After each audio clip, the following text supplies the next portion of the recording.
रूस यूक्रेन युद्ध से जुड़ी इस वक्त की बेहद अहम और बड़ी खबर आ रही है। 9 महीने से चला आ रहा महायुद्ध अब ऐसे मोड़ पर आ गया है जहां न्यूक्लियर अटैक की तैयारी रूस की तरफ से करीब करीब पूरी कर ली गई है। और इसके साथ ही पश्चिमी मीडिया में दिए गए एक इंटरव्यू में रूस मिसाइल सेंटर की डायरेक्टर ने बड़ा दावा किया है। दावा यह है कि रूस ने RS-28 सरमत बैलिस्टिक मिसाइल का प्रोडक्शन शुरू कर दिया है। और ये वो प्रोडक्शन है जो ज़ेलेंस्की और नेटो देशों के लिए एक बड़े खतरे की घंटी है।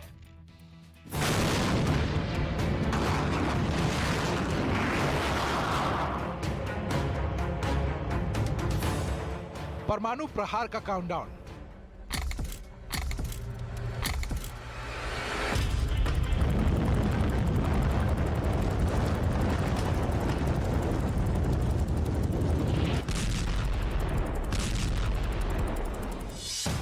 कभी भी हो सकता है एटमी अटैक।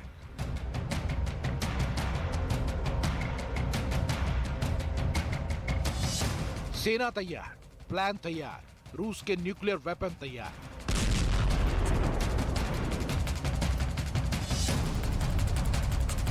महायुद्ध में अब वो होने वाला है जिसका डर बाइडेन, जेलेंस्की, ब्रिटेन समेत नाटो देशों को सता रहा था, क्योंकि पुतिन ने अब अपने परमाणु तहखाने के दरवाजे खोल दिए हैं। दहशत फैलाने वाले नए हथियार तैयार किए जा रहे हैं। ये दावा किसी और का नहीं बल्कि रूस के मिसाइल सेंटर के डायरेक्टर ने एक इंटरव्यू में किया है। व्लादिमीर डगतयार के मुताबिक रूस ने अपने सबसे घातक मिसाइल R-28 सरमत का सीरियल उत्पादन शुरू कर दिया है। अब पुतिन के एक इशारे पर यूरोप की जमीन कांप जाएगी। पश्चिमी मीडिया में यह दावा हड़कंप मचाए हुए है। यानी अब पासा पूरी तरह पलट चुका है। दुनिया ने जिसकी कल्पना भी नहीं की थी, महायुद्ध में अब वो होने जा रहा है। पुतिन परमाणु अटैक के मोड में है, जेलेंस्की वॉर जोन में डटे हैं और बाइडेन की बौखलाहट साफ नजर आ रही है। सरमत का नाम ही तबाही की तस्वीर बताने के लिए काफी है और इसका दम यूक्रेन और अमेरिका दोनों ही बेहतर तरीके से समझते हैं। सरमत अब तक की सबसे घातक इंटरकॉन्टिनेंटल बैलिस्टिक मिसाइल है। इसी वजह से अमेरिका से लेकर यूरोप तक हर कोई घबराया हुआ है।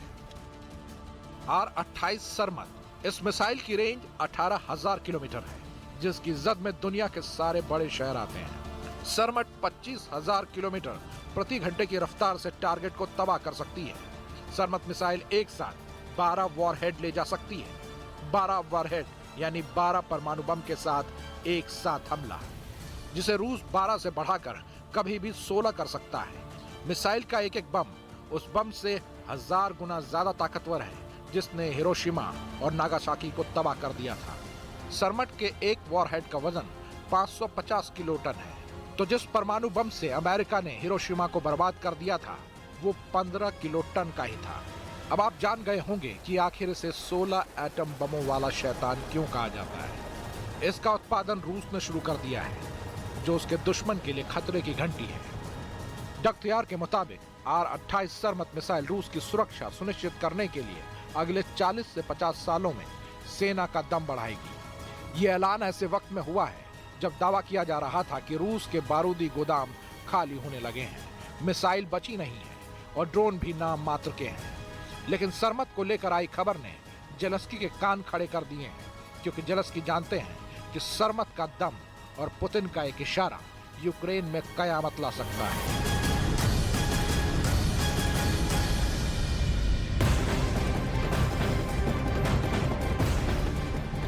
और कीव पर पुतिन का गुस्सा ऐसे ही नहीं फूटा है, कुछ रिपोर्ट सामने आई है।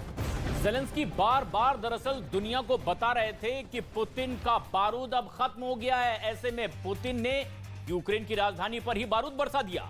लेकिन सवाल ये उठ रहा है कि पुतिन को ये ताकत कहां से मिल रही है। और अब हम आपको पुतिन के बेहद खुफिया तहखाने में ले चलते हैं। ये ऐसा वीडियो है कि इसे देखकर ज़ेलेंस्की से लेकर जो बाइडेन तक घबरा जाएंगे।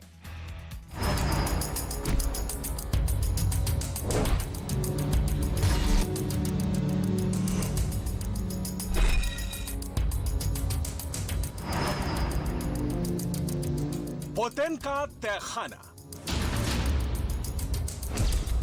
पुतिन का बहुत ही सीक्रेट अड्डा और वहां से आया है ज़ेलेंस्की और बाइडेन को परेशान करने वाला वीडियो। ये है कैब 500। ये रूस का लेजर गाइडेड बम है।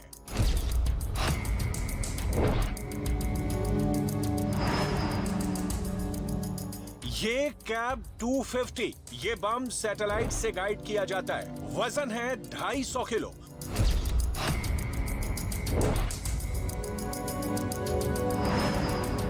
और ये बम देखिए, ये कैब 500 का टीवी कमांड गाइडेंस वाला बम है।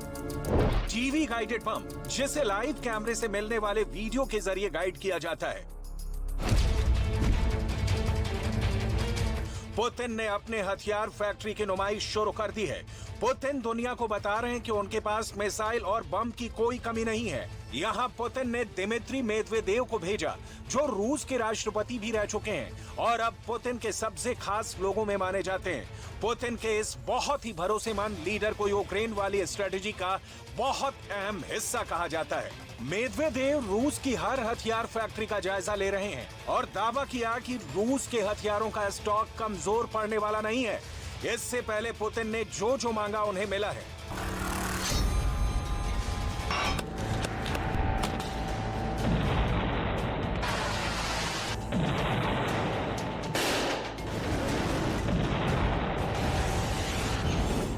इससे पहले पुतिन ने जो जो मांगा उन्हें मिला है। पुतिन ने जब टैंक मांगा, रूस की सेना को टैंक मिला। पुतिन ने ड्रोन मांगा, रूस की सेना को ड्रोन मिला। पुतिन ने मिसाइल मांगी, रूस की सेना को मिसाइल मिली। पुतिन ने मांगे 3 लाख सैनिक, रूस में फौरन नई भर्ती शुरू हो गई। पुतिन ने जो मांगा है, पुतिन को वो मिला है और अब पुतिन की हथियार वाली फैक्ट्री 24/7 काम कर रही है। पुतिन की हथियार फैक्ट्री देखिए, इसमें टैंक भी बन रहा है, इसमें मिसाइल भी तैयार हो रही है, इसमें ड्रोन भी बन रहे हैं और इसमें बम और गोला बारूद भी तैयार हो रहा है। इस फैक्ट्री में एक बड़े मिशन मोड में काम चल रहा है। पुतिन यहाँ जरा भी देरी नहीं चाहते। पुतिन यहाँ हफ्तों के 7 दिन और दिन के 24 घंटे काम करवा रहे हैं। पुतिन की हथियार फैक्ट्री में क्या क्या बन रहा है, कौन कौन से हथियार तैयार हो रहे हैं, इसकी पूरी डिटेल आपको बताएंगे। ये ऐसी डिटेल है जिस पर ज़ेलेंस्की से ज्यादा नजर बाइडेन की है, नाटो देशों की है, क्योंकि यहाँ का प्रोडक्शन रेट तय करेगा कि पुतिन का युद्ध कितने दिन चलेगा। पुतिन इस रेट को 100% वाली गारंटी से बरकरार रखना चाहते हैं। हथियारों का प्रोडक्शन बढ़ा और असलहा तेजी से तैयार हुआ तो पुतिन ज्यादा दिन तक युद्ध कर पाएंगे। हथियारों का प्रोडक्शन थमा और गोला बारूद कम तैयार हुआ तो पुतिन का युद्ध और उनका नाटो के खिलाफ एजेंडा औंधे मुंह गिर जाएगा। पुतिन को अपने हथियारों की फैक्ट्री की पल पल की अपडेट चाहिए। पुतिन की नजर फैक्ट्री के उत्पादन पर है। पुतिन की नजर हथियारों की लॉन्चिंग और उससे थर्राते यूक्रेन के शहरों पर भी है। पुतिन नहीं चाहेंगे कि उनका प्रोडक्शन रेट गिरे। वो नहीं चाहेंगे कि हथियारों की फैक्ट्री खामोश पड़े। पुतिन नहीं चाहेंगे कि यूक्रेन पर उनके हमलों की रफ्तार थमे। पुतिन इस वक्त बहुत गुस्से में है।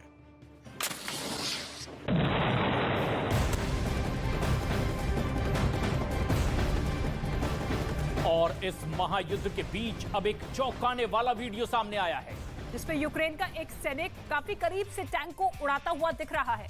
और दावा यह किया जा रहा है कि जिस टैंक को इस जवान ने उड़ाया है वो रूस का ही टैंक है। करीब 200 मीटर की दूरी से इसने निशाना लगाकर रूस के T-72 को आग के गोले में तब्दील कर दिया।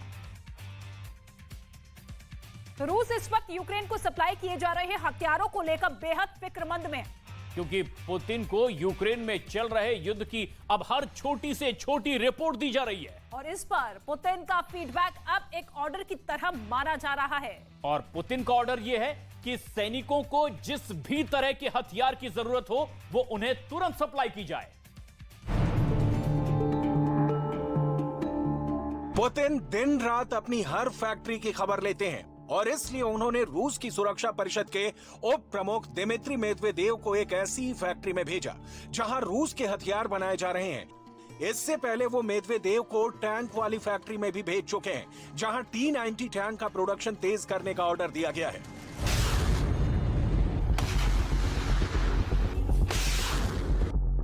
यूक्रेन के युद्ध को 9 महीने हो चुके हैं। रोज बड़े पैमाने पर मिसाइल और बाकी हथियार खत्म हो रहे हैं। इसमें कोई शक नहीं कि पुतिन इस वक्त हथियारों की सप्लाई को लेकर बहुत ज्यादा प्रेशर में है।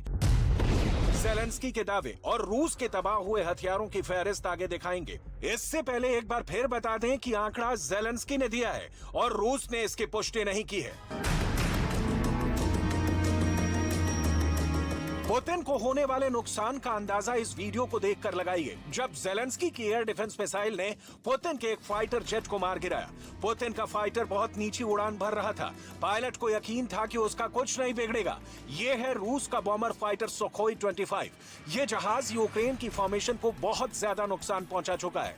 अचानक इस विमान से एक मिसाइल टकराती है और इस फाइटर का मिशन ओवर हो जाता है। पायलट एजेक्ट करता है, यानी वो सीट समेत पैराशूट के जरिए विमान से बाहर आ जाता है। जब पायलट पैराशूट से नीचे आ रहा होता है तब एक दूरी पर विमान को गिरते हुए और आग के गोले में तब्दील होते देखा जा सकता है।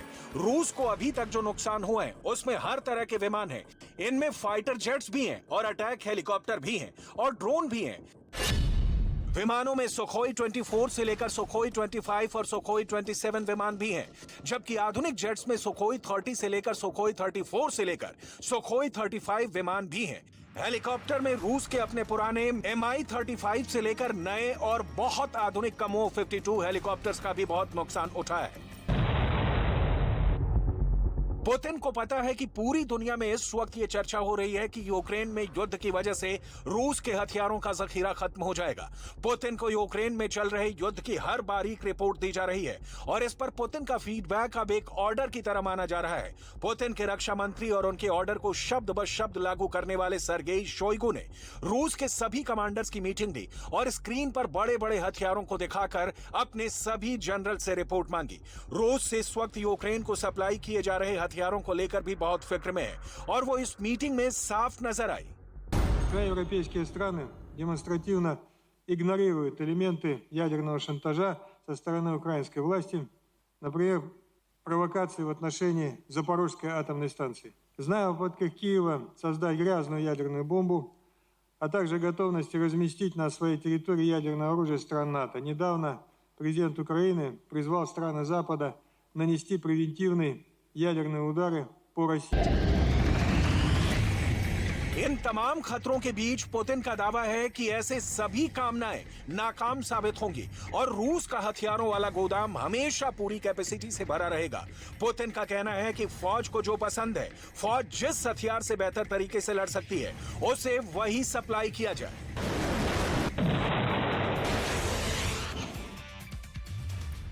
ज़ेलेंस्की इस वक्त अपने तमाम जवानों के साथ मैदान में मुस्तैदी से डटे हुए हैं और ज़ेलेंस्की इस वक्त पुतिन के हर हिटमैन को ठिकाने लगाने में बिजी हैं। उनका दावा यह है कि पुतिन के हर हिटमैन का जवाब उनके पास है। ज़ेलेंस्की की फौज अभी तक के बाहर से सप्लाई किए जा रहे तमाम एयर डिफेंस सिस्टम का इस्तेमाल कर रही है, जिससे रूस के हेलीकॉप्टर्स और नीचे उड़ने वाले जहाजों को बहुत नुकसान पहुंचाया है।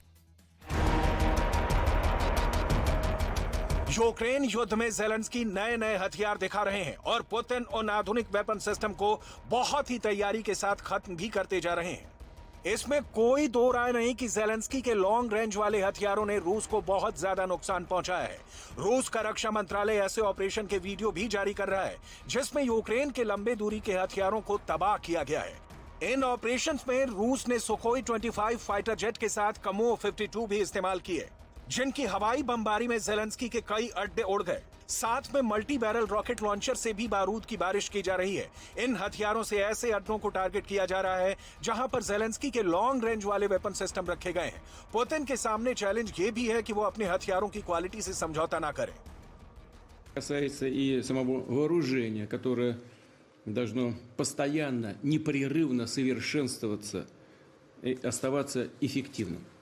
Для этого, повторю, важно обеспечить активную конкуренцию производителей и разработчиков. पुतिन के सामने चैलेंज छोटे हथियार तो हैं ही, रूस को तो नेटो से भी मुकाबला करना है और इसके लिए उसकी तैयारी अव्वल दर्जे की होनी चाहिए। यही वजह है कि पुतिन को अब नई और आधुनिक मिलिट्री सैटेलाइट भी लॉन्च करनी पड़ रही है। ये रूस का सोयूज रॉकेट है जिससे वो मिलिट्री सैटेलाइट लॉन्च की गई जो उसे यूक्रेन युद्ध में कई गुना फायदा पहुंचाएगी। इसका पुतिन को पूरा यकीन है। हालांकि मौजूदा चुनौती लगातार ड्रोन सप्लाई की भी है और ज़ेलेंस्की भी समझ गए हैं कि रूस के पास अपने ड्रोन कम पड़ गए, तभी उन्होंने ईरान का रुख किया। Ще гірші показники у Росії по дронах, зокрема, і по тих, які поставили їм спільники з Ірану. І це бачить світ. Бачить, що колишня друга армія світу вже навіть не 22-га за своєю ефективністю. А ми зробимо все, щоб пішла вона взагалі у другу сотню. І це буде. ज़ेलेंस्की इस वक्त पुतिन के हर हिटमैन को ठिकाने लगाने में बिजी हैं। उनका दावा है कि पुतिन के हर हिटमैन का जवाब उनके पास है और वो इस बार बहुत ही खतरनाक मूड में है। ज़ेलेंस्की के टारगेट पर इस वक्त पुतिन के 4 हिटमैन हैं। पहला हिटमैन शाहिद 136 ड्रोन, दूसरा हिटमैन पुतिन की KH-59 guided air missile, Putin का तीसरा हिटमैन कमो 52 अटैक हेलीकॉप्टर और चौथा हिटमैन है पुतिन का सुखोई 25 फाइटर जेट। यूक्रेन को मिले नए एयर डिफेंस सिस्टम अब रूस के इस फाइटर के लिए यमराज साबित हो रहे हैं। रूस का सुखोई 25 बॉम्बर नीचे उड़ते हुए यूक्रेन की फौज पर जबरदस्त बमबारी करता है और इसी की वजह से ज़ेलेंस्की की फौज कई फ्रंट हार चुकी है। ऐसे ही विमानों को अब यूक्रेन में बहुत संभल कर उड़ना होगा क्योंकि वो नॉर्वे और अमेरिका में बनाए गए नेसम्स मिसाइल का आसान निशाना बन सकते हैं। ज़ेलेंस्की की फौज अभी तक बाहर से सप्लाई किया गया जो एयर डिफेंस सिस्टम इस्तेमाल कर रही है उनमें सबसे ज्यादा दागी गई मिसाइल स्टिंगर है जिसने रूस के हेलीकॉप्टर्स और नीचे उड़ने वाले जहाजों को बहुत नुकसान पहुंचाया है।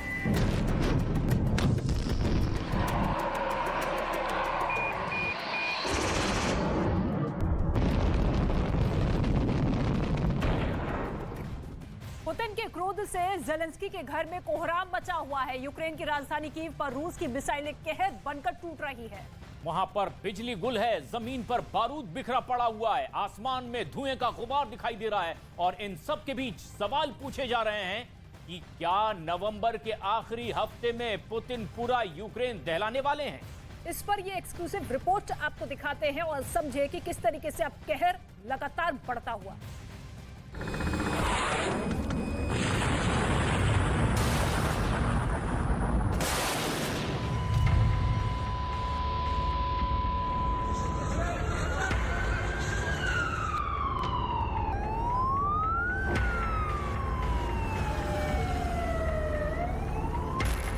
पुतिन का गुस्सा कीव पर कहर बनकर टूटा है।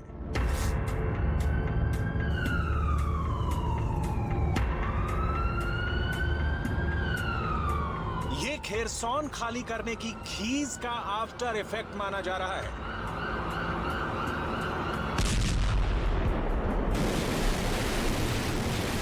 यूक्रेन की राजधानी का बुरा हाल है। रूस के मिसाइल अटैक से कीव में कैसा कोहराम मचा है इसे आप इन तस्वीरों में देख सकते हैं।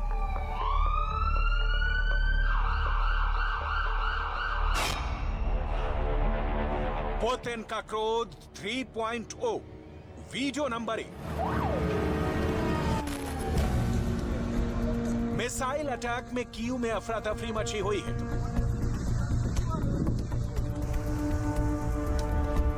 फायर ब्रिगेड आग बुझाने में लगी है। एम्बुलेंस जान बचाने के लिए दौड़ रहे हैं। फायर ब्रिगेड की 2-2 गाड़ियां मौके पर डटी हुई हैं। रूस की मिसाइल ने कीव में जो बारूद की आग लगाई है उसे बुझाया जा रहा है।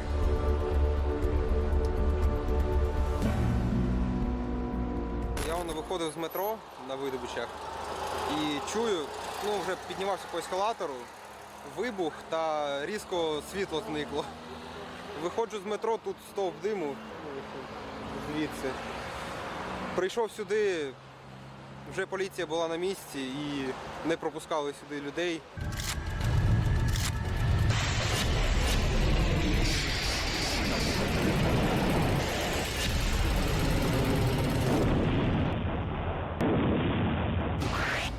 रूस की सेना ने कीव में मिसाइलों से ताबड़तोड़ हमले किए हैं।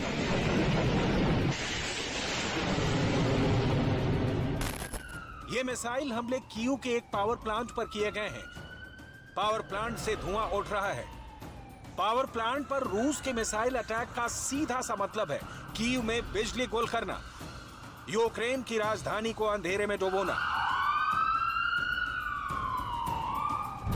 यूक्रेन का दावा है कि कीव के 70% इलाके अंधेरे में हैं। राजधानी के 2/3 से अधिक इलाके में बिजली नहीं है। रूस के ताजे हमले से कीव कैसे दहल गया है, इसे आप इन तस्वीरों से समझ सकते हैं। तस्वीर नंबर 1, तस्वीर नंबर 2, तस्वीर नंबर 3,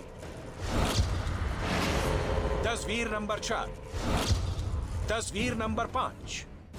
यूक्रेन का दावा है कि इस मिसाइल हमले से बुनियादी सुविधाओं के साथ साथ रूस ने रिहायशी इमारतों को भी नुकसान पहुंचाया है। यह हमला उस हमले के कुछ दिन बाद किया गया है जिसमें रूस की ओर से यूक्रेन के कई शहरों में 100 मिसाइलें दागी गई थीं। पुतिन का क्रोध 3.0, वीडियो नंबर 2।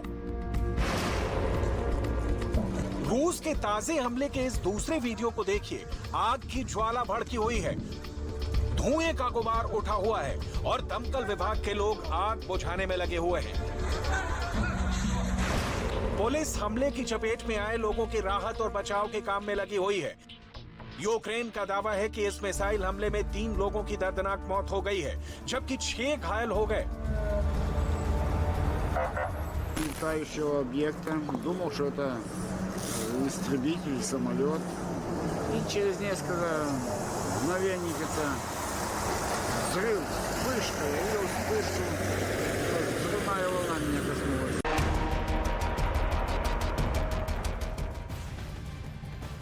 खेरसोन में रूस की सेना को खदेड़ने के बाद जेलेंस्की का जज्बा बढ़ गया है। और उधर यूक्रेन के राष्ट्रपति अब खेरसोन के बाद क्राइमिया जीतने की रणनीति पर काम करने लगे हैं। इसके साथ दावा तो यह भी किया जा रहा है कि काला सागर में रूस की किलेबंदी को ध्वस्त करने के लिए यूक्रेन ने बड़ा प्लान तैयार कर लिया है। रूस और यूक्रेन के बीच पिछले 9 महीनों से जंग जारी है, लेकिन रूस के हमलों में अभी तक कोई कमी नहीं आई है। हाल ही में यूक्रेन की सेना खेरसोन को खाली करने में कामयाब हुई थी, जिसके बाद रूस की बौखलाहट साफ साफ नजर आ रही है। इसी बौखलाहट का नतीजा है कि रूस अब हर दूसरे दिन यूक्रेन पर मिसाइल दाग रहा है। नाइपर नदी खेरसोन को 2 हिस्सों में बांटती है। खेरसोन का एक हिस्सा वो है जो यूक्रेन की मुख्य भूमि से सटा हुआ है, इस पर जेलेंस्की का कब्जा है। और खेरसोन का दूसरा हिस्सा वो है जो क्राइमिया और काला सागर से जुड़ता है, वहां रूस का कब्जा है। यूक्रेन के इस मैप को देखिए, ये यूक्रेन युद्ध की सबसे ताजी रिपोर्ट है। इसमें पुतिन को मिल रही मात के निशान है, इसमें जेलेंस्की के जीत वाला इंतकाम है। इस मैप में यूक्रेन का जो हिस्सा लाल रंग से रंगा है, सिर्फ वही रूस की सेना के कब्जे में है। जो इलाके ब्लू में हैं, वहां यूक्रेन की सेना ने वापस अपने झंडे गाड़ दिए हैं। यानी यहां से पुतिन की सेना पीछे हटने पर मजबूर हो गई है। दावा तो यह भी किया जा रहा है कि काला सागर में रूस की किलेबंदी को ध्वस्त करने के लिए यूक्रेन ने बड़ा प्लान तैयार कर लिया है। पश्चिमी मीडिया ने दावा किया है कि इसी प्लान के तहत जेलेंस्की की फौज ने काला सागर के तट पर मौजूद किनबर्न प्रायद्वीप को पूरी तरह अपने कब्जे में लेने के लिए हमला शुरू कर दिया है। किनबर्न प्रायद्वीप काला सागर में नीप्रो नदी के मुहाने पर है। यहीं से यूक्रेन के 2 बड़े बंदरगाह वाले शहरों निकोलेव और खेरसोन के लिए रास्ता जाता है। खबरें तो यहां तक है कि यूक्रेन ने क्राइमिया को रूस के कब्जे से आजाद कराने के लिए फाइनल अटैक शुरू कर दिया है। रूस का आरोप है कि यूक्रेन ने क्राइमिया पर ड्रोन से हमला किया है। काला सागर की ओर से 3 ड्रोन दागे गए। रूस ने यूक्रेन के 2 ड्रोन हवा में मार गिराने का भी दावा किया। हालांकि यूक्रेन की ओर से फिलहाल इस पर कोई बयान नहीं सामने आया है। लेकिन माना जा रहा है कि क्राइमिया पर हुए इस हमले से भड़के पुतिन जल्द ही बहुत बड़ा पलटवार कर सकते हैं, क्योंकि क्राइमिया रूस के हाथ से निकले ये पुतिन को किसी भी कीमत पर मंजूर नहीं। पश्चिमी मीडिया का दावा है कि अगर यूक्रेन ने क्राइमिया पर कूच किया तो पुतिन परमाणु बम का बटन दबाने से भी नहीं हिचकेंगे। एटम बम के इस्तेमाल पर अमेरिका के प्रेसिडेंट बाइडेन की ना है। परमाणु बम के प्रयोग पर चीन के राष्ट्रपति शी जिनपिंग की भी ना है। ब्रिटेन के सुनक भी मानते हैं कि न्यूक्लियर वार छेड़ना दुनिया में मना है। लेकिन रूस के राष्ट्रपति पुतिन के ऑफिस में अभी न्यूक्लियर वार पर पीली बत्ती जली है।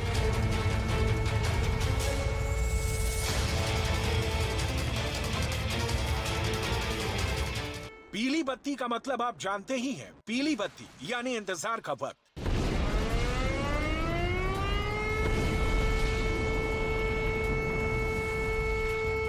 क्रेमलिन में जल रही पीली बत्ती कब हरी बत्ती में बदल जाए, ये कोई नहीं जानता।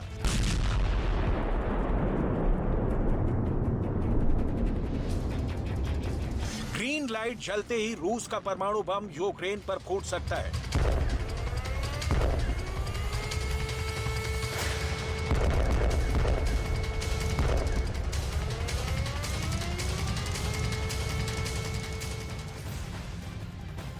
राजस्थान की सियासत से जुड़ी इस वक्त की एक बेहद अहम और बड़ी खबर आ रही है। राजस्थान कांग्रेस में मचा घमासान थमने का नाम नहीं ले रहा है। राहुल गांधी की भारत जोड़ो यात्रा 3 दिसंबर के आसपास राजस्थान पहुंचने वाली है, लेकिन इससे पहले गहलोत ने एक बार फिर सचिन पायलट को निशाने पर लिया। खबर यह है कि एक इंटरव्यू में उन्होंने पायलट को गद्दार तक कह दिया था और बोला था कि जिनके पास 10 विधायक का समर्थन है वो भला सीएम कैसे बन सकता है। और इसी बीच सचिन पायलट ने मुख्यमंत्री अशोक गहलोत के बहुमत के दावे को खोखला बताया है।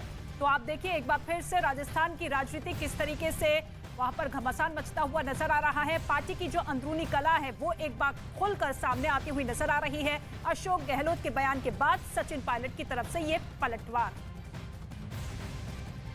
राजस्थान में उनका बस नहीं चला, आप सबका आशीर्वाद मेरे साथ था, प्रदेशवासियों का। ये चल नहीं पाई, उनकी मुंह की खानी पड़ी। और अभी महाराष्ट्र में तो लोकतंत्र कहाँ जा रहा है? फिर ये तो बता दूंगा आपको ना। लोकतंत्र मतलब चुनाव जीते कोई, राज करे कोई, पैसे के बलबूते पर। मैं समझता हूँ कि इस प्रकार के बिल्कुल झूठे और बेबुनियाद आरोप लगाने की आज जरूरत नहीं है। आज के समय पर एक वरिष्ठ अनुभवी व्यक्ति इस प्रकार की बातें बोले, मैं समझता हूँ बड़ा अनुचित है, उनको शोभा नहीं देता। किसी भी व्यक्ति को कभी भी इतना असुरक्षित नहीं होना चाहिए, क्योंकि आज मैं इस पद पर हूँ, कल नहीं रहूंगा, क्योंकि ये जीवन का क्रम है, राजनीति में उतार चढ़ाव आते रहते हैं। और राजस्थान कांग्रेस के 2 दिग्गज नेताओं की बयानबाजी के बाद राज्य में पार्टी की आंतरिक कलह और बढ़ती जा रही है। और अब पायलट के समर्थक और मंत्री राजेंद्र गुणा ने गहलोत पर बड़ा हमला बोला है। गहलोत साहब गद्दारी कर रहे हैं। 80% से ऊपर विधायक है पायलट साहब के साथ। और यदि मैं कह रहा हूं कि इस मामले के अंदर 80% से विधायक पायलट साहब के पास कम हो तो हम मुख्यमंत्री की कुर्सी पर से दावा छोड़ देंगे पायलट साहब को। मैं कह रहा हूं आपको। राजस्थान कांग्रेस के बीच मची इस घमासान में ही अब कांग्रेस नेता जयराम रमेश ने उम्मीद जाहिर की है कि जल्द ही सब कुछ यहां ठीक हो जाएगा। बयानबाजी से संगठन मजबूत नहीं होता। पार्टी की ओर से मैंने कल एक बयान दिया है कि अशोक गहलोत जी बड़े वरिष्ठ, बड़े अनुभवी हमारे नेता हैं। सचिन पायलट जी युवा नेता हैं, उनका भी एक विशेष महत्व है हमारा संगठन में, राजस्थान और केंद्रीय स्तर पर भी। पर जो कुछ मतभेद हैं, मुझे विश्वास है, मैं यकीन करता हूं कि वो जल्द से जल्द संगठन के नज़रिए से कोई हल निकाला जाएगा। और भारत जोड़ो यात्रा राजस्थान में भी उसी मात्रा में सफल होगा जो हमने देखा केरला में, तमिलनाडु में, कर्नाटका में, तेलंगाना में, खासतौर से महाराष्ट्र में। रचित बरफुकन के 400वीं जयंती समारोह के समापन सत्र में शामिल हुए प्रधानमंत्री नरेंद्र मोदी समारोह में बरफुकन की वीरता को किया नमन। मनीष सिसोदिया के आरोप पर बीजेपी का पलटवार। मनोज तिवारी ने कहा आरोप लगाना आम आदमी पार्टी की पुरानी आदत। कि हत्या की और हत्या की धमकी की जो स्क्रिप्ट है ना, ये आम आदमी पार्टी की बहुत पुरानी है। तो ये तो हर साल, खाली साल बदलता है, इनका आरोप यही रहता है।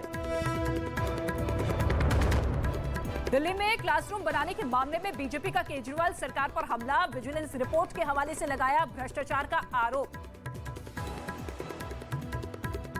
अरविंद केजरीवाल कहीं उपस्थित हो तो एक गारंटी है भ्रष्टाचार की।